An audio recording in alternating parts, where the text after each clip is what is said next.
అప్పుల బాధలు వెంటాడుతున్నాయా? అయితే 6 జేవిఆర్ వారి జాతిరత్నాలు ధరించండి. హలో అండి, అందరికీ నమస్కారం. నేను మీ కట్టా కార్తీక్. హిమాలయ దేశంగా చెప్పబడేటువంటి నేపాల్ అట్టుడుకుతుంది.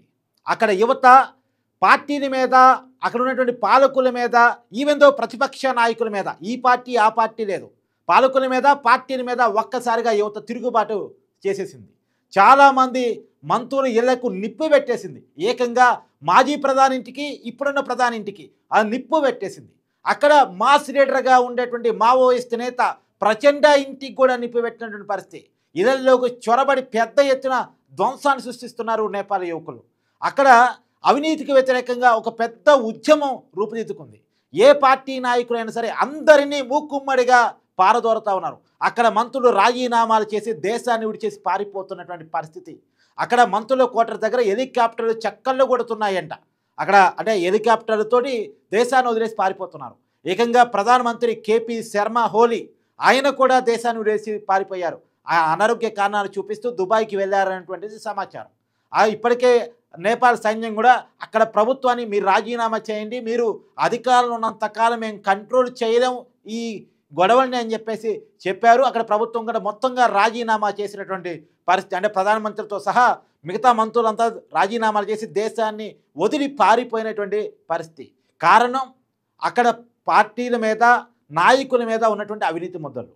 అండ్ నేపాల్ బేబీస్ ఈ పదం చాలా పెద్ద ఎత్తున నేపాల్లో వైరల్ అవుతుంది. అంటే నేపాల్ నాయకుల కొడుకులు విలాసాలు చేస్తూ ఉన్నారు, కానీ ప్రజలు పేదరికంలో ఉన్నారు, నిరుద్యోగంలో ఉన్నారు, ఇబ్బందుల్లో ఉన్నారు. అయితే ఈ పోరాటానికి ఉన్నటువంటి బేస్ని మనం క్లియర్గా మాట్లాడుకునేటువంటి ప్రయత్నం చేయాలి. ఒక నేపాల్ మంత్రి తన కాన్వాయ్తో కలిసి వెళ్తూ ఉంటే ఒక స్కూల్కి వెళ్ళే పాప రోడ్డు దాటుతుండగా ఆ పాపకి మంత్రి గారి కాన్వాయ్ తగిలిందంట. కనీసం మంత్రి పట్టించుకున్న పాపాని పోలేదు, చూసిన పాపాని పోలేదు. ఆ కాన్వాయ్ చాలా స్పీడ్గా వెళ్ళిపోయింది. ఆ పాపని అక్కడ స్థానికులు ఆమెకి ప్రథమ చికిత్స చేసిన తర్వాత ఆసుపత్రికి తీసుకెళ్లారు. అది సోషల్ మీడియాలో చాలా పెద్ద ఎత్తున వైరల్ అయింది. అప్పటికే నేపాల్ మంత్రుల మీద అవినీతికి సంబంధించినటువంటి విషయాలు పెద్ద ఎత్తున వైరల్ అవుతూ ఉన్నాయి.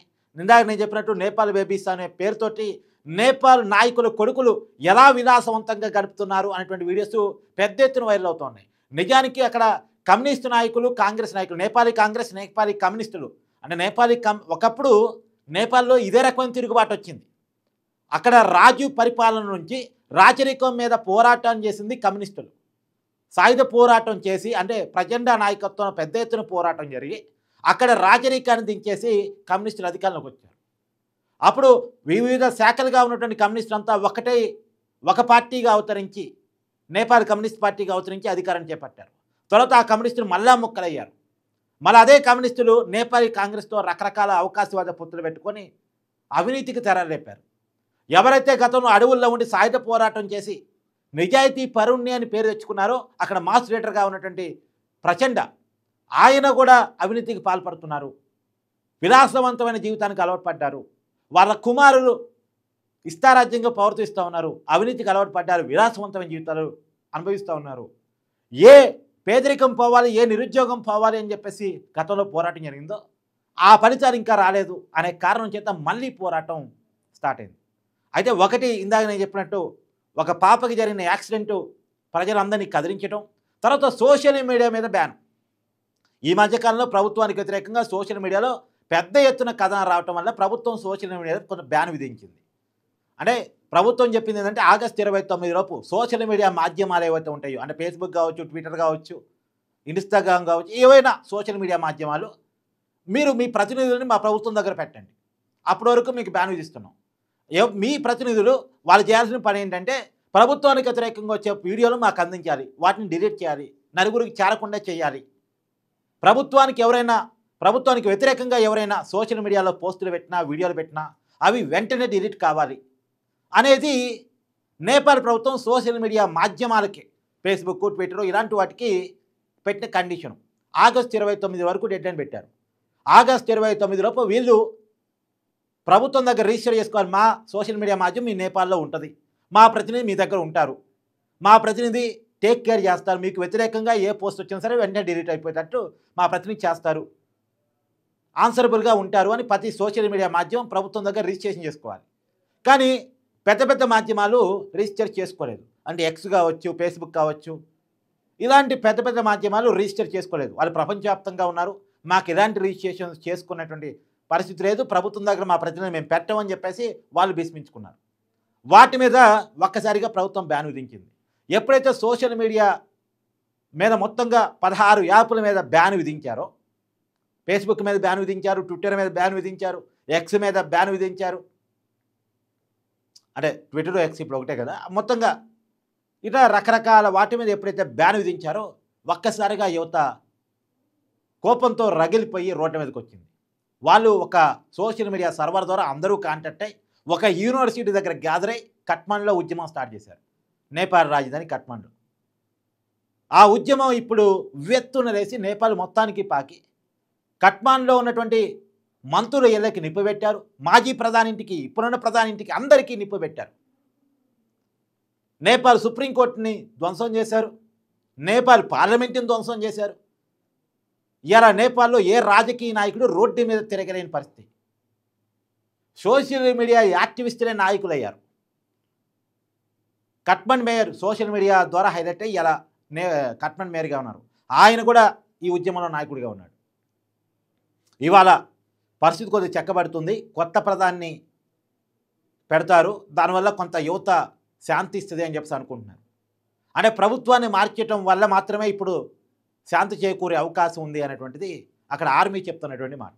ఎందుకంటే ఈ ప్రభుత్వం మారకుండా యువకుల్ని అణిచివేత ద్వారా ఆపలేని పరిస్థితి, అంత పెద్ద ఎత్తున జనం గ్యాదర్ అయ్యారు అనేటువంటిది అక్కడ ఆర్మీ కూడా చెప్తున్నమాట. ఇప్పుడు పూర్తిగా ఆర్మీ చేతుల్లోకి నేపాల్ వెళ్ళిపోయింది.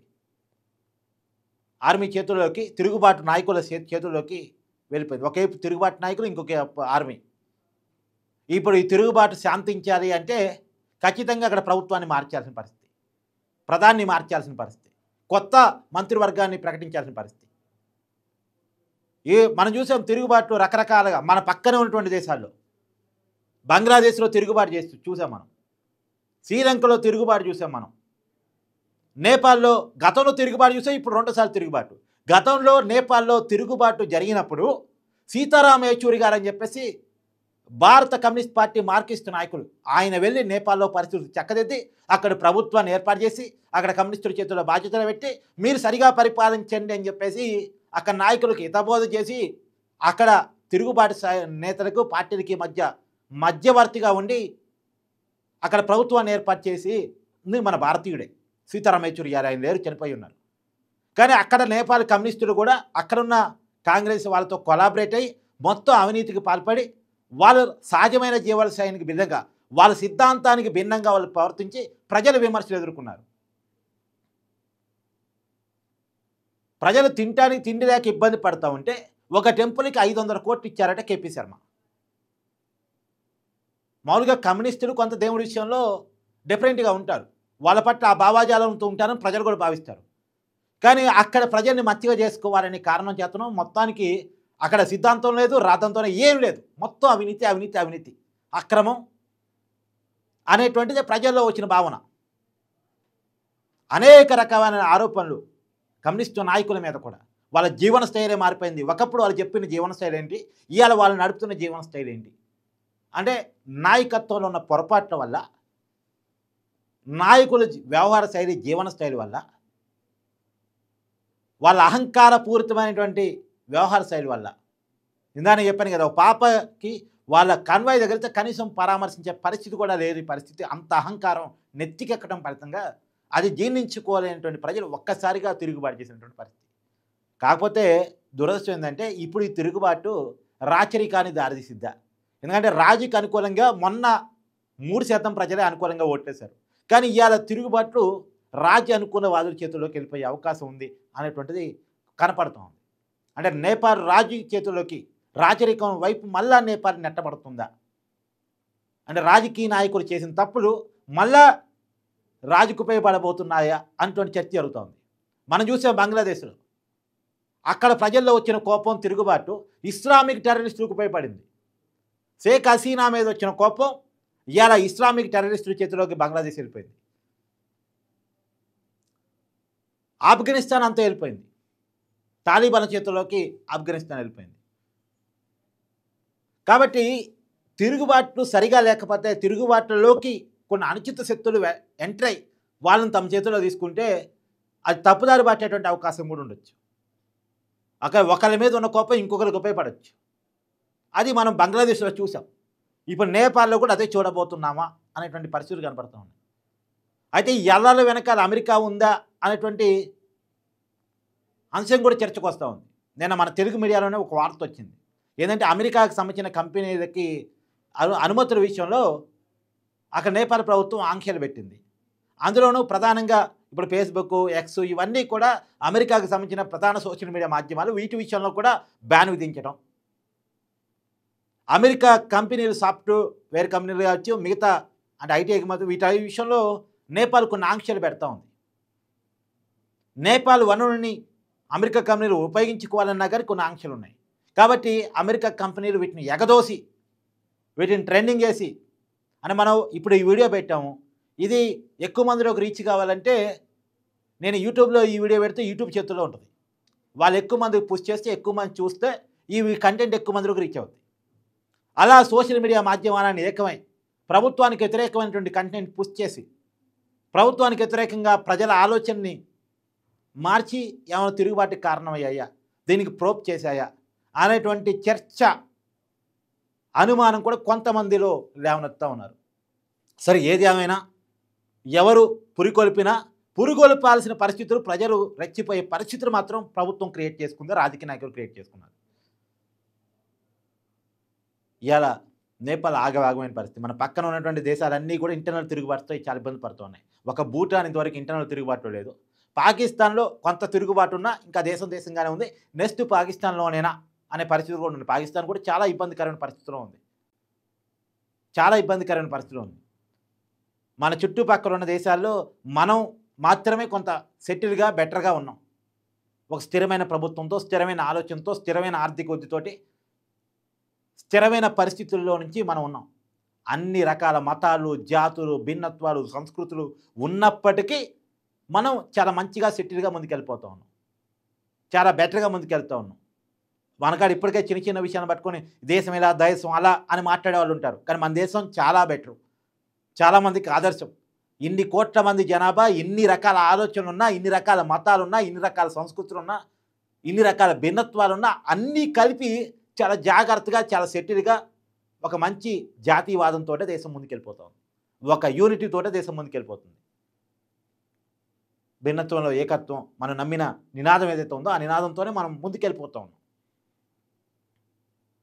కానీ మన పక్కన ఉన్నటువంటి దేశాలు మతరాజ్యాలైనప్పటికీ, ఒకే రకమైన సంస్కృతికి, ఆలోచనకి ప్రతిబింబాలైనప్పటికీ కూడా వాళ్ళతో యూనిటీ లేక ఒకళ్ళ మీద ఒకళ్ళు కోపంతో రగిలిపోతూ, ఒకళ్ళ మీద ఒకళ్ళు దాడులు చేసుకుంటూ దేశాలు తగలబెట్టుకుంటున్న పరిస్థితులు, దేశాలు తగలబడిపోతున్న పరిస్థితులు.